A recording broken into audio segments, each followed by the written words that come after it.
आदाब नाजरीन, आप देख रहे हैं गुलिस्तान न्यूज। अभी तक का उर्दू खबरनामा लेकर मैं आपका मेजबान गौहर कुछ आपकी खिदमत में हाजिर। तफसीलात से पहले सुर्खियों पर एक नजर।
तफसील सबसे पहले बात करेंगे अब बेमिना चिल्ड्रन अस्पताल की बात करेंगे। चिल्ड्रन अस्पताल बेमिना में मुनासिब सहूलियात न होने की वजह से मरीजों को परेशानी का सामना करना पड़ रहा है।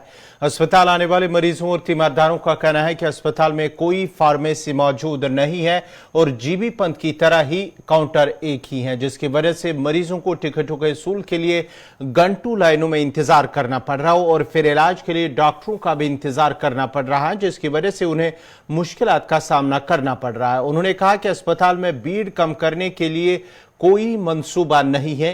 उन्होंने इंतजामिया और डायरेक्टर हेल्थ सर्विसेज कश्मीर से अपील की है कि इस मसले की तरफ वो तवज्जो दे ताकि आने वाले मरीजों और तीमारदारों को मुश्किलात का सामना न करना पड़े। आपको याद दिला दें कि गुज़िश्ता माह ही जीबीपत अस्पताल से बेमिना चिल्ड्रन अस्पताल उसे मुंतकिल किया गया है और वहां पर आज मरीजों और तीमारदारों की जानिब से शिकायतें की गई है कि वहां पर उन्हें घंटों तक लाइनों में रहना पड़ता है, टिकट काउंटर एक है, उसकी वजह से उन्हें मुश्किलात का सामना करना पड़ रहा है। जबकि मजीद उन्होंने ये भी कहा है कि वहां पर कोई फार्मेसी मौजूद न होने की वजह से उन्हें बेमिना जाना पड़ता है। बेमिना जेवीसी बेमिना के करीब जहां पर उन्हें अद्वियात मिलती हैं उसके बाद ही वापस आना पड़ता है, उसकी वजह से उन्हें मुश्किलात का सामना भी करना पड़ रहा है।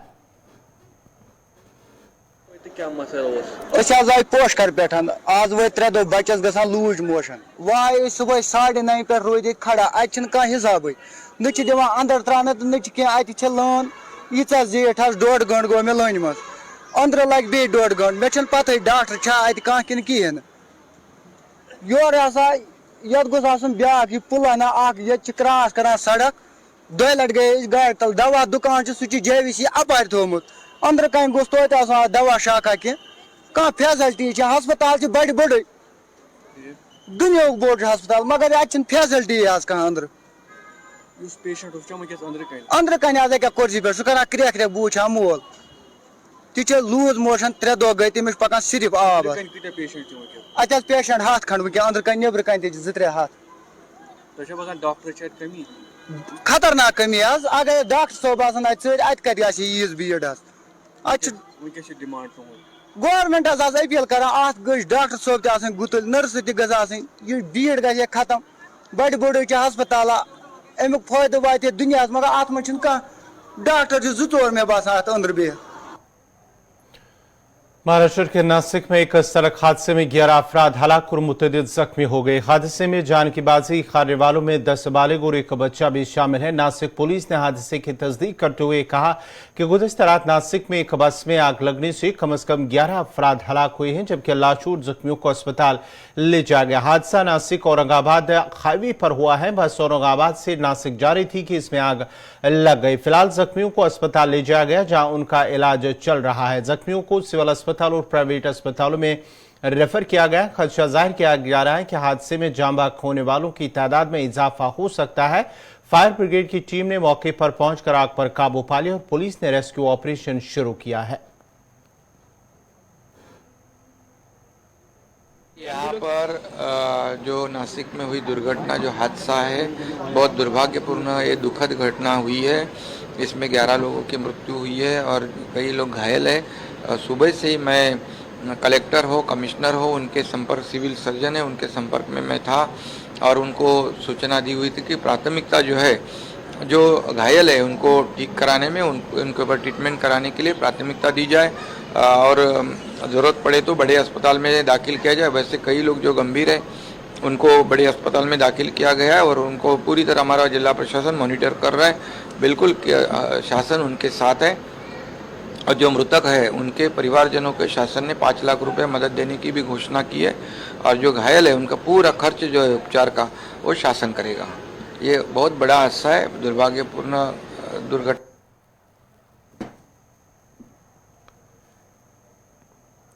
हिंदुस्तान का 90वां यौम फिज़ा आज मनाया जा रहा है। फिज़ा की तारीख में पहली बार यौम फिज़ा दिल्ली के बाहर चंडीगढ़ में मनाया जा रहा है। पहली बार किसी एयरबेस के बाहर हिंदुस्तानी फिज़ा चंडीगढ़ की मशहूर संकना झील के आसमान पर अपनी ताकत का मुजाहरा किया। यौम फिज़ा के प्रोग्राम में सदर द्रौपदी मुर्मू और वज़ीर दिफा राजनाथ सिंह भी शिरकत करेंगे। वज़ीर दिफा राजनाथ सिंह ने ट्वीट करते हुए यौम फिज़ा पर हमवतनों को मुबारकबाद दी है। वज़ीर दिफा ने कहा कि तमाम बहादुर इंडियन एयरफोर्स एहलकार और उनके खानदानों को हिंदुस्तानी फिजाया का दिन मुबारक हो। इंडियन एयरबेस अपनी बहादुरी, उम्दगी, कारकर्दगी और पेशेवराना महारत के लिए जाना जाता है। फिजाई के सरबराह का कहना है कि हमारे साबिक फौजियों की शराकत को तस्लीम करने का हक, जिन्होंने इस कोर्स को चार्टर किया, अब ये जिम्मेदारी हम पर है कि हम IAF को 100 साला दहाई में शामिल करें।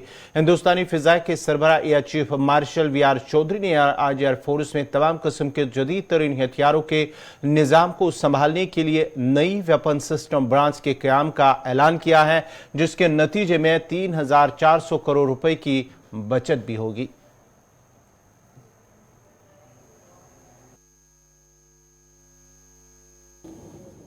In the last 1 year, we've had our share of challenges, and the Air Force has taken these challenges head on and with all guns blazing.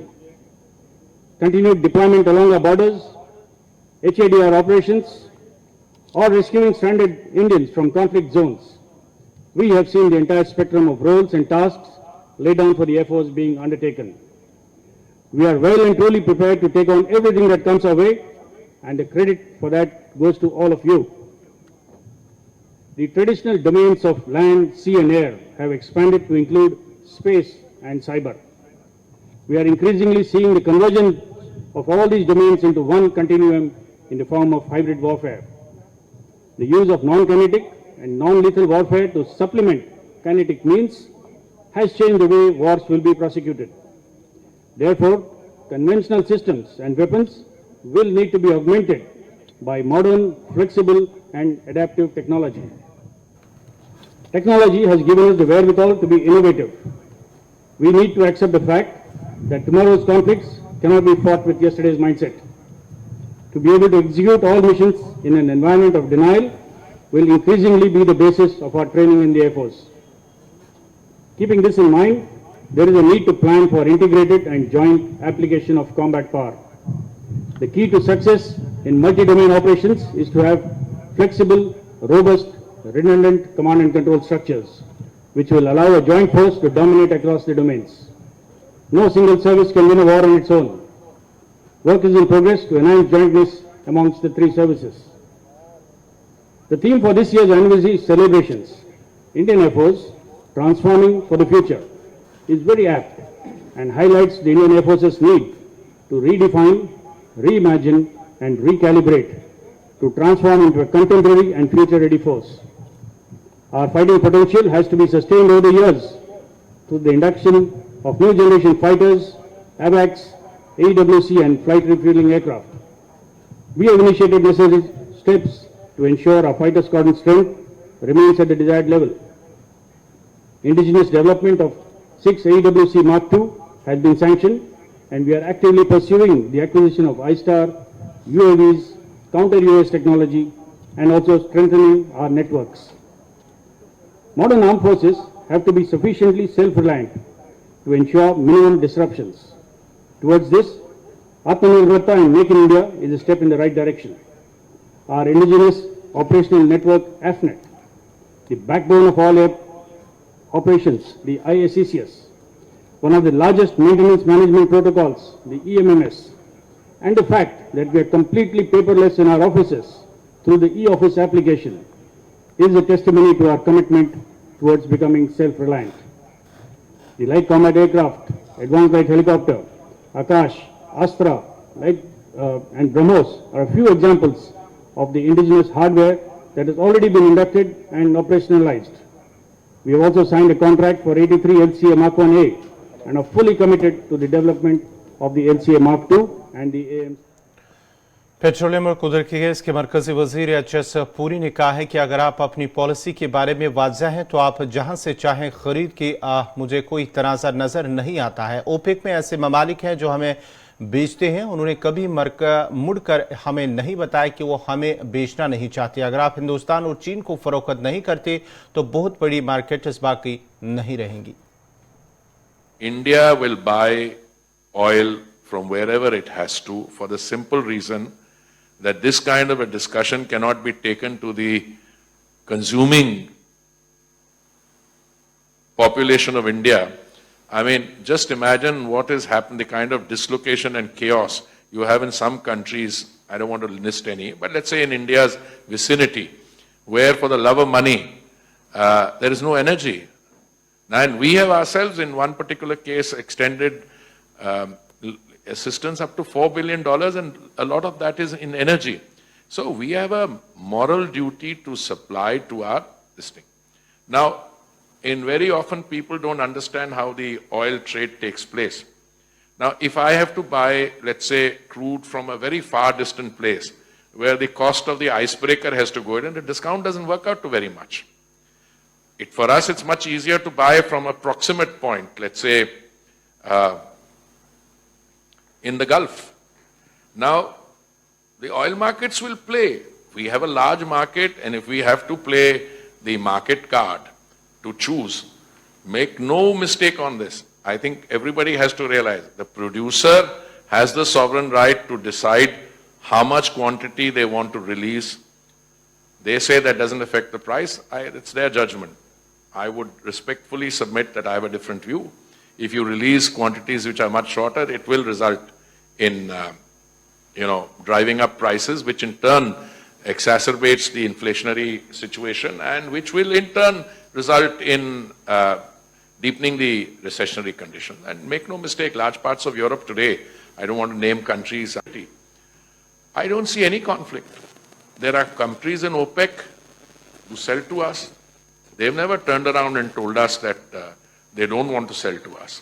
Well, if you don't sell to India and China, there are not too many big markets left that even Europe collectively, many of these are mature markets on energy. They don't utilize crude oil. Many of them, some of them have gone into nuclear energy, others are going into biofuels. But I also want to share with you that some of the advances which India has made, biofuel blending.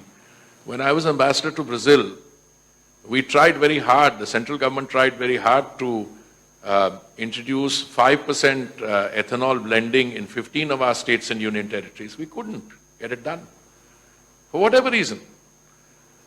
In 2014, Diwali से पहले Delhi NCR में रहने वाले आम लोगों की जेब पर एक बार फिर बोझ बढ़ गया है और सीएनजी की कीमत में 3 रुपए फी किलो का इजाफा कर दिया गया है। सीएनजी की नई कीमत का इत्तलाक आज से हो गया।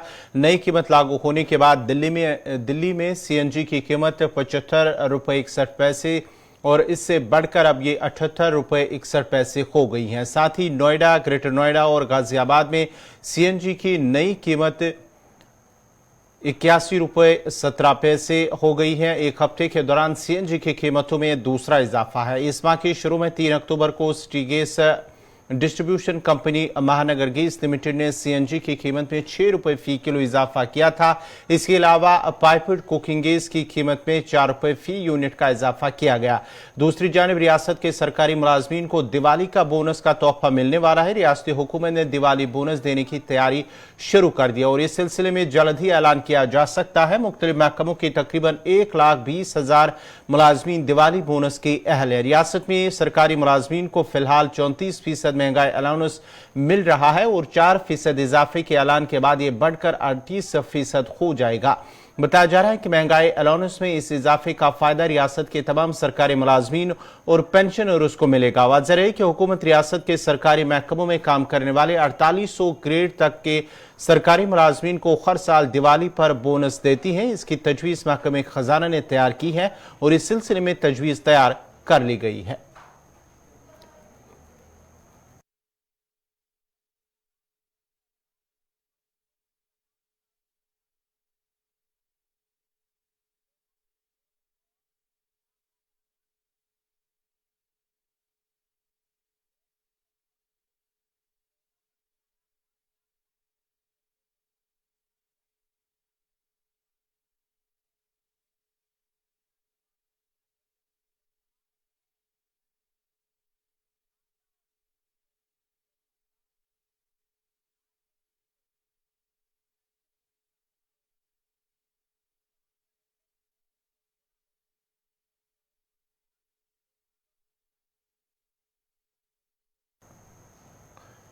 LAC मामले पर वजारत खारजा के तर्जुमान ने कहा है कि हालात मामूल पर लाने के लिए अभी मजीद इकदाम उठाने की जरूरत है, जिसकी हर सतह पर कोशिशें जारी हैं और उम्मीद है कि बहुत जल्द दोनों मुल्कों के दरमियान हालात बेहतर होंगे।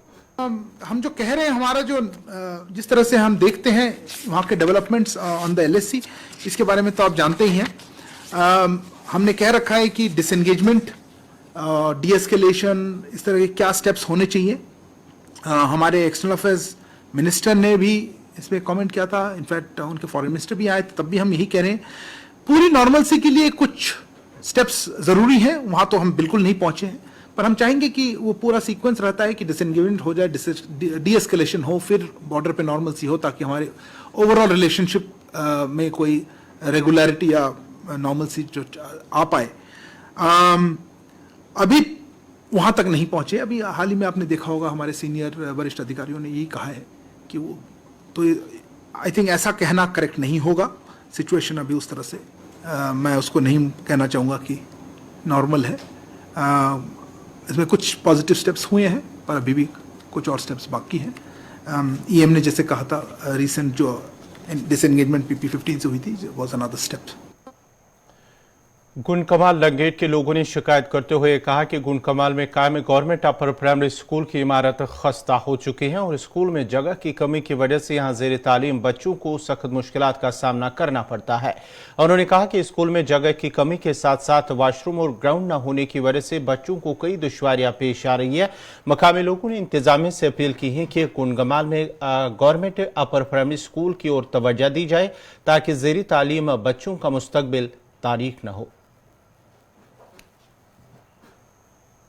मैं तारिक अहमद रोजन वल सोन स्कूल मदनी स्कूल गुंडकमाल वह लंगर जोन में ST स्कूल ये ज्यादा आय नसबी का तुम पान तम वन तम अत हल गमज शुर मतलब वर्द लगित योर सारी वर्द गंद गमज ये फैसिलिटी कि अगर ये मतलब खेल कूद मतलब स्पोर्ट्स खतर ये जाए कह कर गिंद खर जाए सह प्रेयर पढ़ खतर जाए टोटल ये मतलब 9 क्लास हेज पे 9 क्लास 4 क्लास 2 क्लास पे मतलब पढ़ एक क्लास मज वो पान पे 7th 8th पे एक पढ़ा मुझे ये समझ आवान कि 7th कपर मतलब बॉयज 8th कपर बॉयज ये टोटल समझ कि पान किचन दो पारो आज कर रिक्वेस्ट तम कमरा मगर वन तम दिन तम दिन ओतर DDC साहब तमो दिमो तह आब फैसिलिटी ये ग्राउंड तह करो मगर वन तम आव ना कहें तम चलो मे बन इलाक टोटल ये त्रोमुत यल अत बारस मम कह मतलब क्या फेंसिंग टोटल वो पान हालत वो पान कुछ हालत बुर हालत जबरदस्त बोल क्या वन ये जंगल नजदीक जंगल नजदीक अगर बच नेर नबर ये टीचर तो परेशानी रोजान वो पेरेंट गो यह टोटल मतलब अगर मतलब मामूली तम थाप यह ग सो अपील ये कि मेहरबानी करो ये दियो जल्द से जल्द दियो बिल्डिंग बनो ये ग्राउंड क्या रोज गिंदने खतर जाए बे वाशरूम बाथरूम टोटल कहें अगर ये मतलब बाना कोर ये नबर नीर कहें ग कोतम यह मतलब वो पान कत बटिस पे अत हेर होर खजत तम टोटल खस्ता हाल गई मतलब युस अफसर तम दिवान नजर बस मे गो वो योर जान निवान मे गए 5-6 वरी वो टोटल कहान योर कह सबा ये स्कूल कस हाल खस्ता हाल गोमुत दोम चीज कोर मे ओत इरफान सबस वो तुम करो दिमो वाटर सप्लाई बारस में वो ये लग लग बच सारे नीरन दूर बिचार क्या आब चल साफ कहें मतलब टोटल ओत गए वो डी सब वो करो कि मगर कोरुक ना कि वन योत मगर करान कहें जीरो ग्राउंड वो पान नजर कुछ हालत बुरा हाल कदर चेची है। हमारे स्कूल का नाम UPS गुंडकुमाल है जी। हमें यहाँ पे बहुत मुश्किलात है, फेंसिंग नहीं है, किचन नहीं है, वॉशरूम नहीं है, क्लास नहीं है। उस्ताद जब क्लास में आते हैं तो एक क्लास में 2 क्लासें ऐड की हैं। यहाँ पे सेक्शन है 6th and 5th class, 7th and 5th class है यहाँ पे।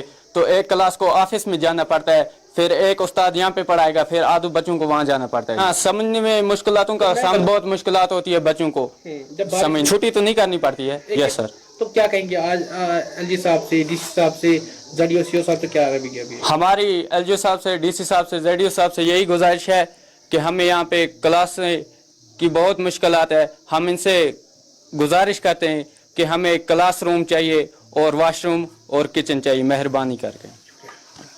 कुमार का रहने वाला हूँ।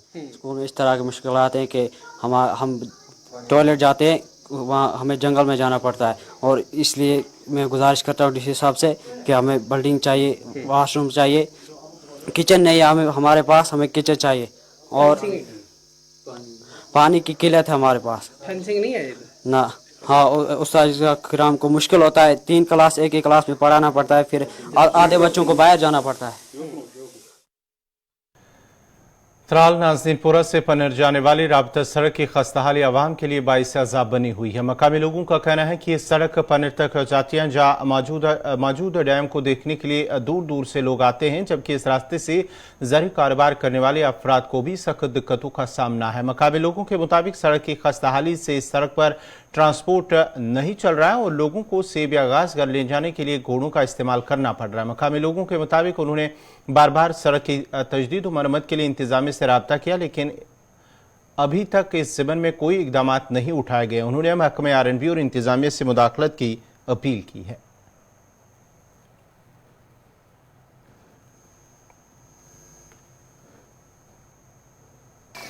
अस्सलाम वालेकुम। गुजारिश कर तो नश सड़क खस्ता हाल गोमुस अस विज विज बकार लोड सारनस घास वास सोन यह साइड पकान बराबर बटनूर ताम तो बहुत हेसान यह रोड गन ठीक। प्रॉब्लम गन योर न घास न नित न क्या हेकान नित न माल वाल न हेकान पकन आब मूजूब आब दंज गन योर बंद तमो मूजूब सख्ती। प्रत कुन जाए रोड बन सोन यह रोड खस्ता हाल गोमुत बार बार वोनमुत गवर्नमेंटस सोन कर यह रोड ठीक।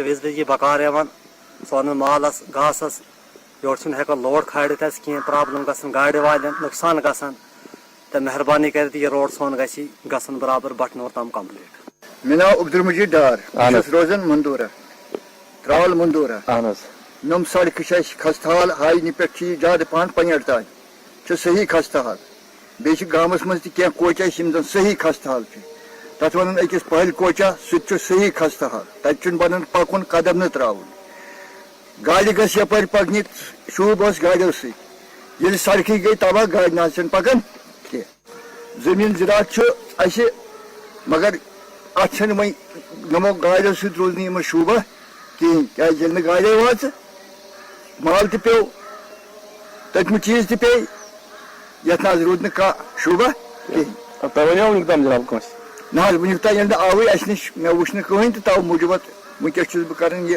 अपील कि अहन गोस यह रोड ठीक गसन गाड़ी गस यपर पकन जमीन ज़रात गोस आसन।